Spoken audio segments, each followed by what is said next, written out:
Hello everyone, welcome to আজ academy. চলে এসেছি আবার একটি নতুন ভিডিও নিয়ে।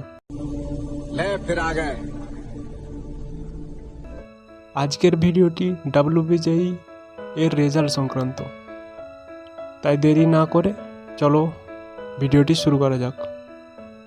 তো চলিए শুরু করতে हैं। আজকের ভিডিওটি 3টি অংশে হতে চলেছে। প্রথম অংশে আমরা জানব কিভাবে রেজাল্টের দিন তুমি রেজাল্ট চেক করবে।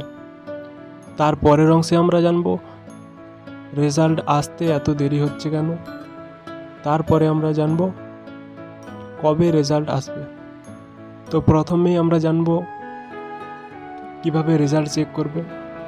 প্রথমেই WBJEE রেজাল্ট 2024 বলে সার্চ করবে। প্রথম যে ওয়েবসাইটটা আসবে সেটাতে যাবে।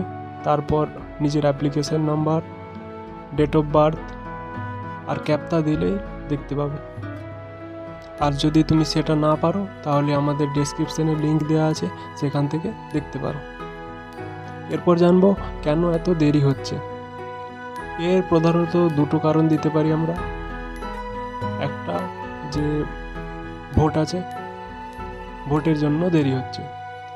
আর একটা হচ্ছে সামার ভ্যাকেশন, সবাই ছুটিতে ছিল এই জন্যও হতে পারে। তবে এটা শিওর না, আরেকটাও কারণ হতে পারে যে সম্প্রতি তোমরা সবাই দেখলে যে অনেক OBC কার্ড, কাস্ট কার্ড অনেক বাতিল হলো। তো এটার হেয়ারিংয়ের জন্যও হতে পারে, তবে এটা শিওর না। এরপর আমরা জানবো যে তাহলে কবে WBJEE রেজাল্ট দিচ্ছে। আমরা সবাই ভেবেছিলাম দেখো যে মে মাসের লাস্ট দিকে রেজাল্ট চলে আসবে, কিন্তু সেটা হলো না। আজ 3রা জুন, আজও রেজাল্ট এলো না। তো কাল ভোটের রেজাল্ট আছে, কালও আসবে না। তো তুমি ধরে রাখতে পারো মোটামুটি 5 তারিখ 6 তারিখের মধ্যে চলে আসবে। আর শেষ তোমাকে একটা কথা বলবো, ফালতু এসব ইউটিউবের ভিডিও দেখে সময় নষ্ট না করে তুমি WBJEEর ওয়েবসাইটে নোটিশ দেখে নেবে, যখন আসবে দেখতে পাবে। ভিডিওটি ভালো লাগলে লাইক করতে একদম ভুলবে না। আর পরবর্তী ভিডিও পেতে চ্যানেলটি সাবস্ক্রাইব করো। ধন্যবাদ।